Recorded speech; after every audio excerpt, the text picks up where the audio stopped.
Welcome to the New Thinking for a New World podcast, where we explore the most pressing issues that are challenging and changing our societies. We are looking for new thinking and new solutions wherever we can find them. Listen as host Alan Stoga, the Talberg Foundation's chairman, challenges his guests for analysis, ideas and actions. Together, we can help make our world at least a bit better. War begets death and destruction. It also begets negotiation. Whether after the fighting ends, think World War I and Versailles, or while it continues, Vietnam and the Paris peace talks, sooner or later the diplomats and politicians gather to define new borders, behaviors, and rules. This will eventually happen for Russia and Ukraine, and beyond that for Russia and the West. The podcast that follows with Atlantic Council geopolitical expert Emma Ashford was recorded before Russia attacked Ukraine. That attack shattered the European security structure that had evolved after the Cold War ended. Emma's thoughts and speculation about a new security structure for Europe are even more important now than when we discussed them before President Putin chose to go to war. Please let me know what you think about this episode of New Thinking for a New World. Emma Ashford is an expert at the Atlantic Council in Washington who is deeply steeped in the political and security issues that frame the conflict and probably the solution between Russia and the West. Welcome, Emma. Thanks so much for having me. Let's start with the problem. A friend of mine recently wrote that the inescapable reality, his word, is that Russia has overcome a prolonged period of weakness and now sees itself again as a great power with security interests, which it will and can defend. That drives the need for a new security order in Europe. Would you agree with that? I think that's pretty much right. I might refine it a little. I'm not sure Russia ever really stopped being a great power. For many years in the US, I think there's been this tendency to downplay Russia, to argue that Russia's in decline, that it's just a country masquerading as a gas station, as I think it was John McCain once put it. But the notion that Russia is just not a problem anymore. And that is not true. Russia has always been a major power. It had this period of prolonged weakness in the 1990s, but it has been rebuilding its military strength over the last decade and a half. It is relatively wealthy, even if that wealth is largely dependent on oil and natural gas. And so, I liked the framing, an acquaintance of mine, Michael Kaufman, put it in Foreign Affairs earlier this year as Russia's a persistent power. And we have to be aware of that and we have to deal with it. One of the fundamental differences that we're dealing with is that President Putin is insisting on, in sort of an old concept, that we recognize a sphere of influence in his country's borderlands, whereas on the contrary, Washington and the rest of the West asserts a principle, it seems, that all countries must be free to choose their partners. Can that difference be bridged, or should we just ignore it? Can we just ignore it?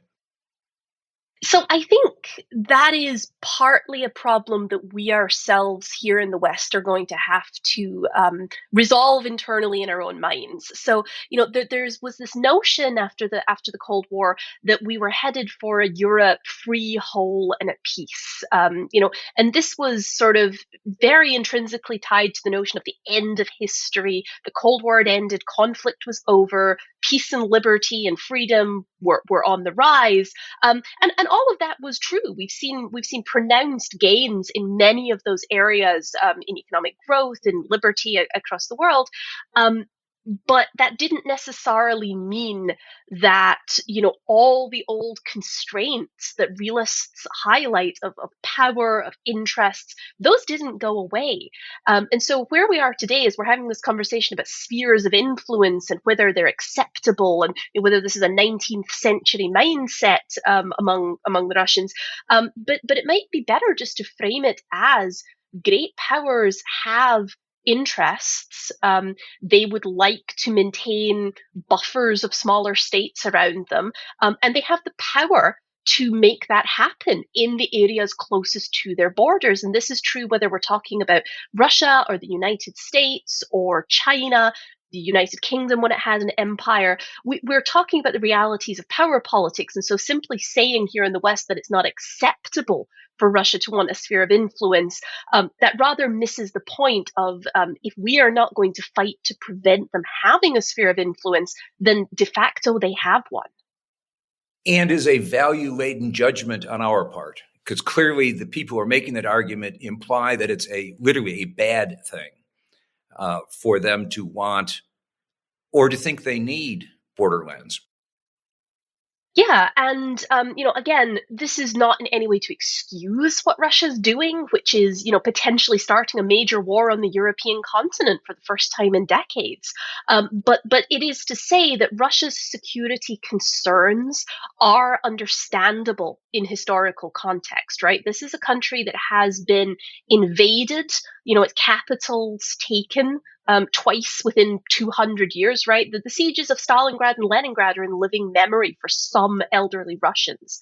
And so, Russia, faced with a situation where the border between East and West, where NATO presence has moved 1,000 miles further east from where it was during the Cold War, this is a security concern, and it is a legitimate security concern for Russia to have, even if that doesn't necessarily mean that we should be happy that Russia wants to dominate Ukraine. It is, in many ways, just how the world works, unfortunately. Let's pivot to the diplomacy, or at least the possibility of diplomacy. You've recently, in your writing, have talked about what you call pain points, which, as I understand, are measures that each side finds intolerable and is probably where a diplomatic engagement has to start. Can you give examples? Yeah, so a lot of the sort of conventional arms control agreements during the Cold War, a lot of those negotiations tended to focus on, numerical caps and on, we're just going to take down the number of troops in Europe and that will help to resolve tensions. And that's not a particularly good model for how we look at the situation today, because both sides, NATO and Russia, have concerns that are pretty asymmetric. Right. So Russia's concerned about NATO expansion, but NATO countries are concerned about things like, Russian buildup inside Kaliningrad, which is a small Russian enclave further into NATO territory that's basically entirely inside Poland. NATO countries are concerned about Russian activities in the cyber realm, Russian meddling in elections in the West, Russia killing dissidents in the United Kingdom, right? These are concerns for Western states.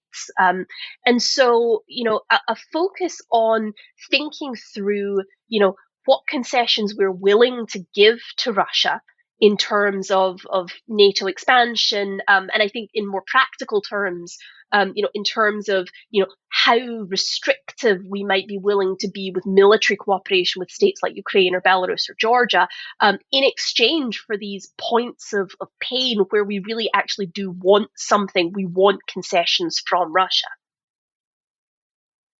What do we need and what do they need in that context?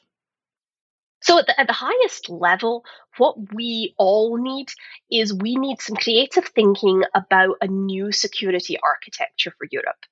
The post-Cold War order in Europe did a lot of good, right? NATO expansion helped to bring European states in Eastern Europe into the fold. It probably helped with some economic liberalization, political liberalization, or at least the promise of expansion did. But what we've done is we've ended up with this extremely zero-sum security environment where states either have to choose between moving towards the West and, integrating economically with Europe, or staying in this Russian sphere and not getting any of those benefits. And so Russia, in many ways, sees NATO expansion, even EU expansion, as a zero sum, that they are going to lose their connections with these states if it goes ahead. And Russia has, to a large extent, been pushed out of Europe's security environment.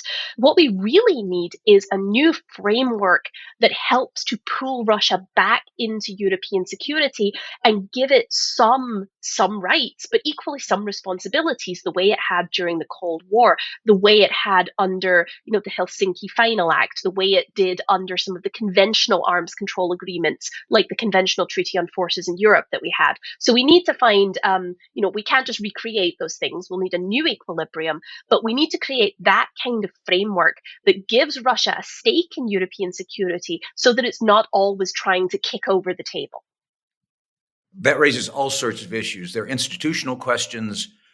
There are map questions. You mentioned Kaliningrad, and the fact that NATO literally abuts Russia.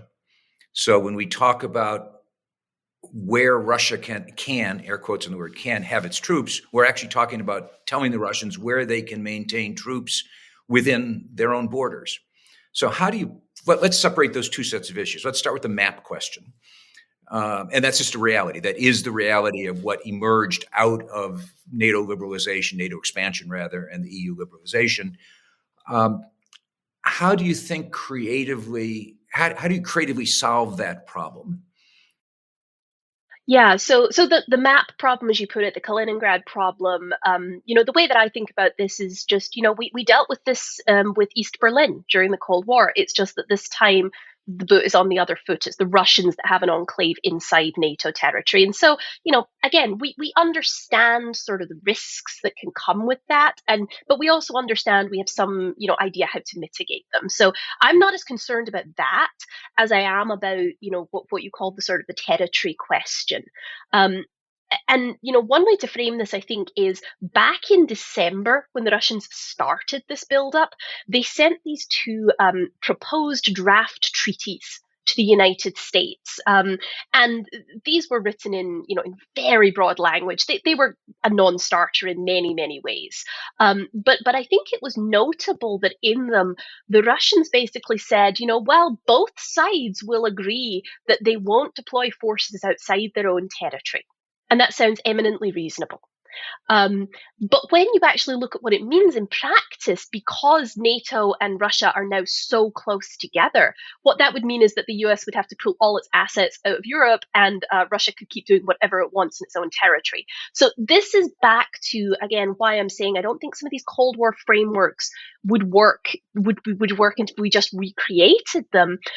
We need to think instead about some more creative ways to do this. So the Treaty on Conventional Forces in Europe, for example, had a series of concentric rings in which both sides during the Cold War could maintain certain levels of conventional forces.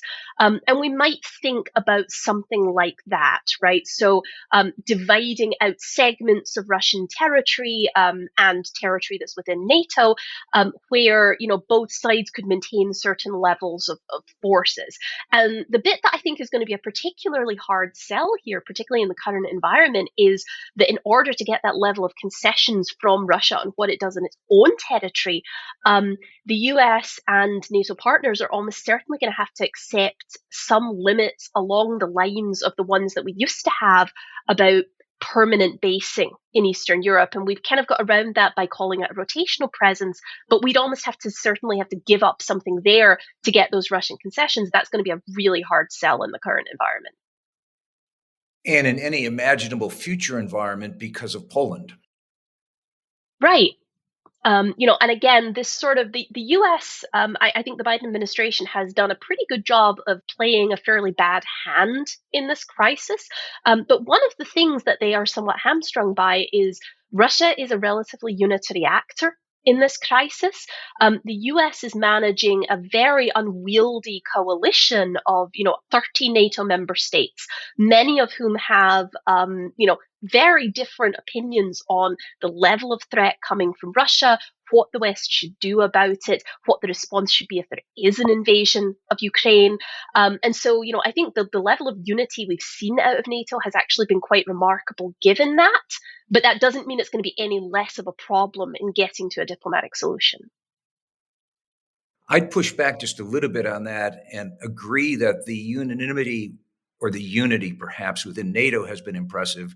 It's been less impressive at the nation state level. We seem to have a competition for Putin's attention, people racing to Moscow back and forth. And in particular, the French clearly would like this to be a European negotiation, whether it is the Normandy framework or some new name that they put on a framework. And the Russians clearly want to talk to the Americans. The obvious argument being that we are the other great power when it comes to security and economics. Europe is an economic power; it's certainly not a security power.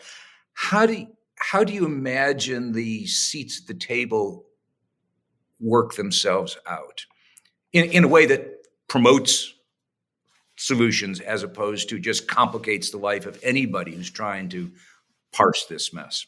Yeah, I mean, so this is a problem that goes all the way back. I mean, as early as 2014, actually, as early as 2008, right during the Georgia crisis, it was France's Nicolas Sarkozy that ended up negotiating some of the ceasefire that happened at that time. In 2014, we get the Normandy format, where the Obama administration takes a back seat and lets the French and Germans run the peace process.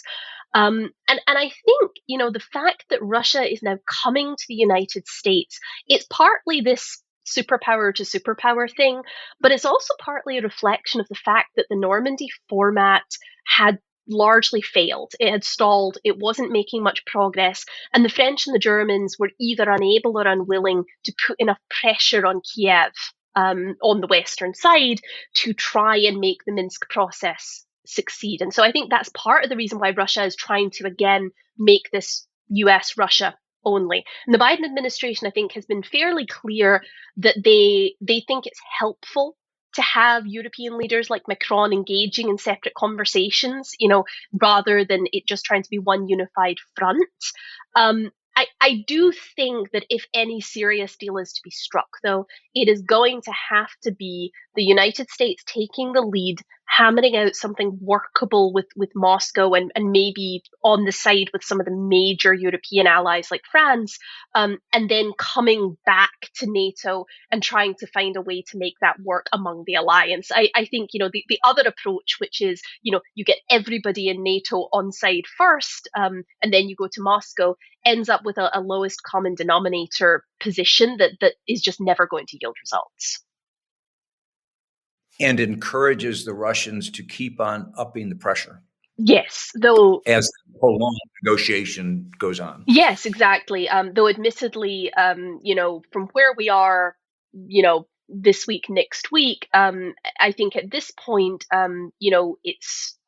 there's not much more the Russians can do to up the pressure short of actually initiating a military conflict. I would just say, however, that, again, this has been portrayed very much as sort of a war or peace negotiation. And I will say that I think, even in the event that Russia initiates a conflict, we are going to have to end up talking about some kind of security settlement like this eventually. And so even if a conflict happens, even if the proposed sanctions are done in response, even if the lines harden between NATO and Russia over this, I still think that we're going to come back to these questions in diplomatic negotiations at some point. And if that's the case, then it would be far, far better to do it now before a war happens. Do you know leaders that sound like these? Leaders, young or old, who are changing the world? Who are not content with what is and are willing to work for what could be? If so, nominate them for the Talberg SNF Eliasson Global Leadership Prize at talbergprize.org. That's TALLBERG prize.org. Let's go back to NATO expansion. I can't find anyone anywhere that thinks it's a great idea, other than the Ukrainians, to have Ukraine and Georgia in NATO anytime soon, probably anytime in my lifetime. Yet we're pounding on the table about principle.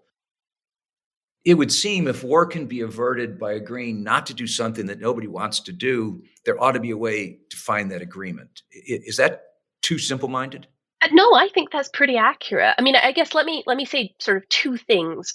One is that the question of Ukraine and Georgia in NATO has become more of a sort of it's a political statement than anything else. It's not about reality. It's not about whether these states are going to join soon. It's about an organization, a political leadership that has persuaded itself that NATO's right to expand um, is the most important political principle. And I personally have some problems with that because I think, actually, if you go back to NATO's founding documents, it's not about an open door. It's about an open door to any state that furthers the security of the alliance. Those are very different things. Um, but on the more practical side, in terms of can we just promise NATO won't expand to Ukraine and Georgia, and that will appease the Russians, I do think it is too late for that. I think it would need to be far more practical than a simple promise. We need some way to credibly commit that that's true. We need some way that the U.S. administration, that European leaders can commit their successors 10 years down the road to that. And so that's why, again, I would argue in favor of thinking about conventional arms control, limits on cooperation with Ukraine or Georgia or other states, ways to de facto shut that open door that are verifiable, that the Russians can see it's happening, but not necessarily just this political promise.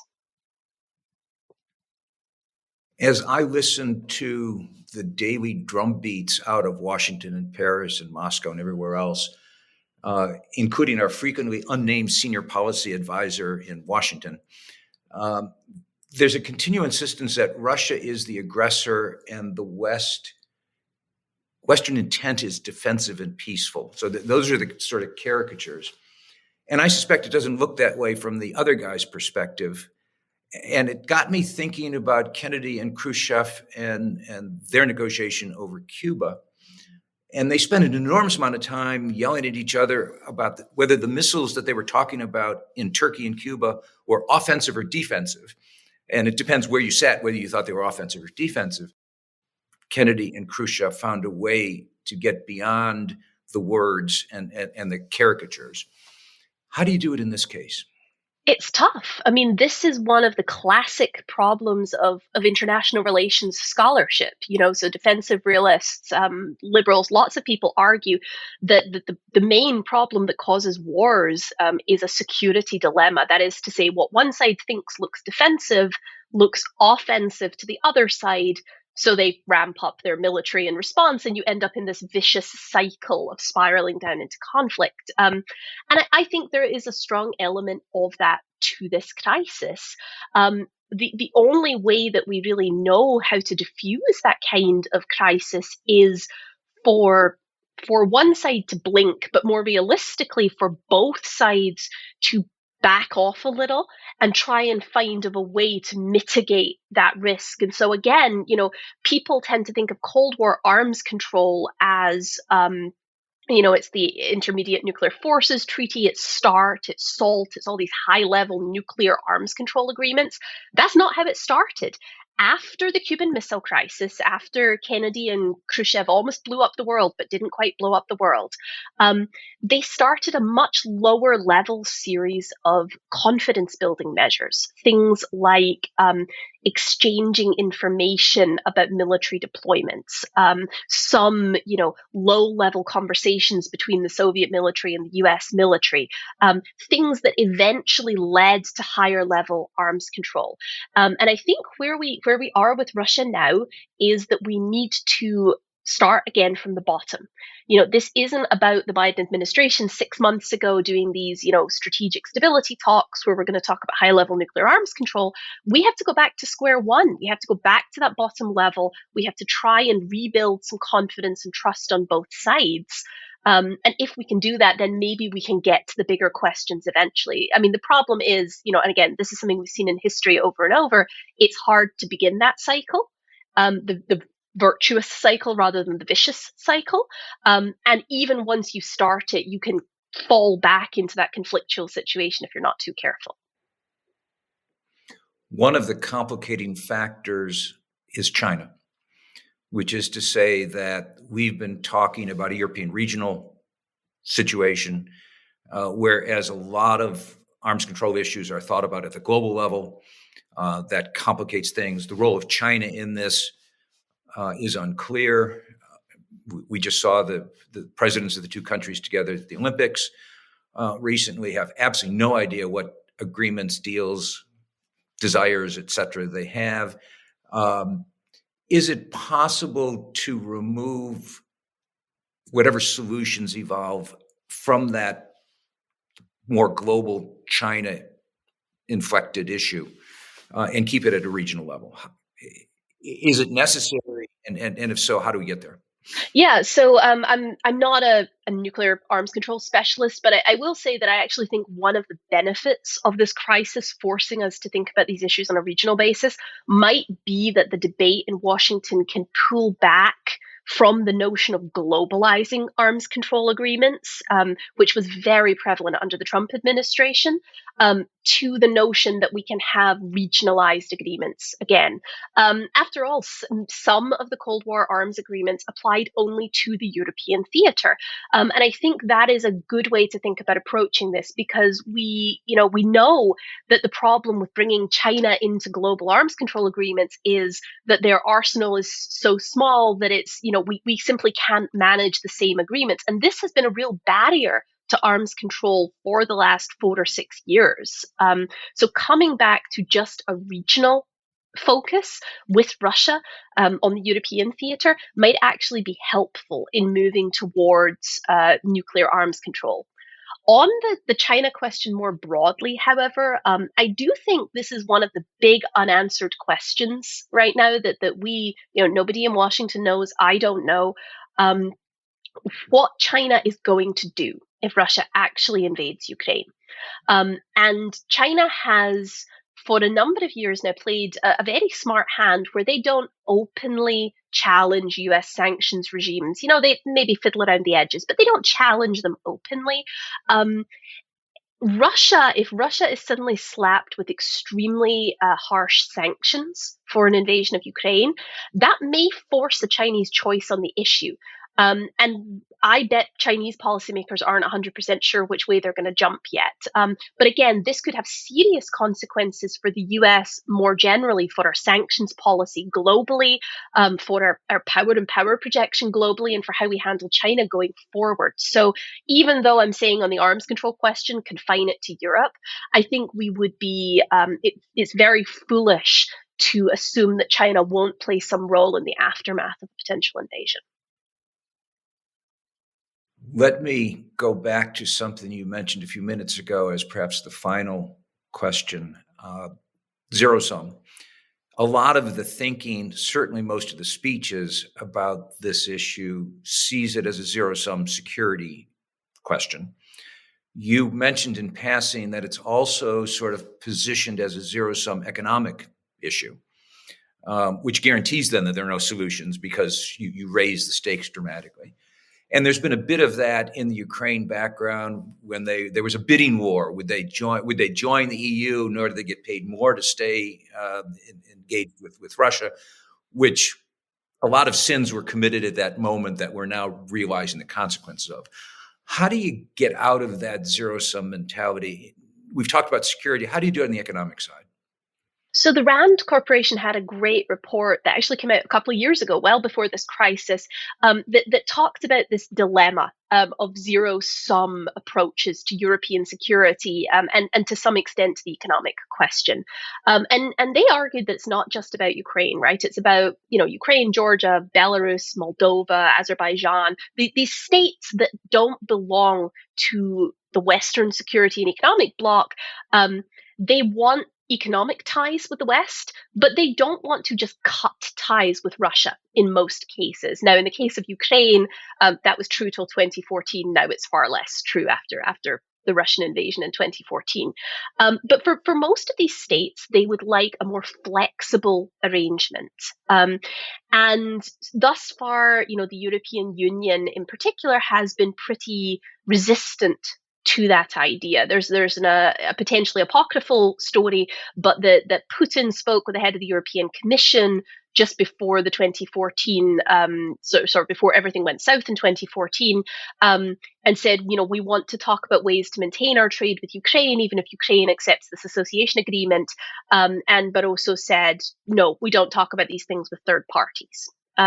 So what is needed is a little more flexibility. And the good news is that while the EU is hardly known for its flexibility, in reality, they actually have a lot of experience with these kind of, gray areas of trading with countries that have small bordering regions that might be engaged in conflict. So the EU has a lot of experience, for example, after the conflicts in the Balkans, of finding ways to sort of build trade ties across borders using things like special economic zones, while not fully admitting countries into its bloc until much later. And so I think the toolkit is there if there is a willingness in Brussels to try and use it.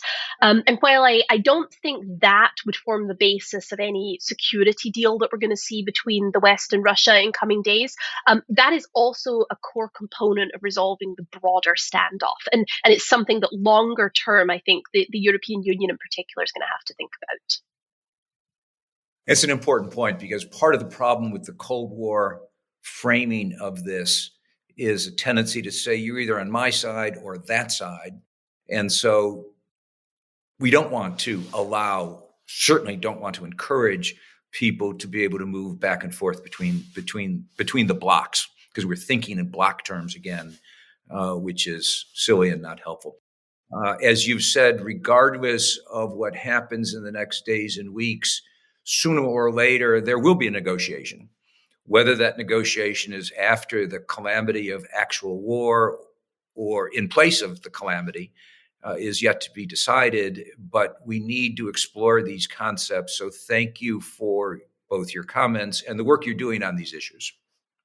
Thanks for having me. Hopefully the next time we speak, things will be in a better place. Thank you for joining us. Please rate our show on Apple Podcast and subscribe. Meanwhile, you can find us on Facebook, Twitter, and Instagram, or you can subscribe to our newsletter at tallbergfoundation.org to learn more about our work.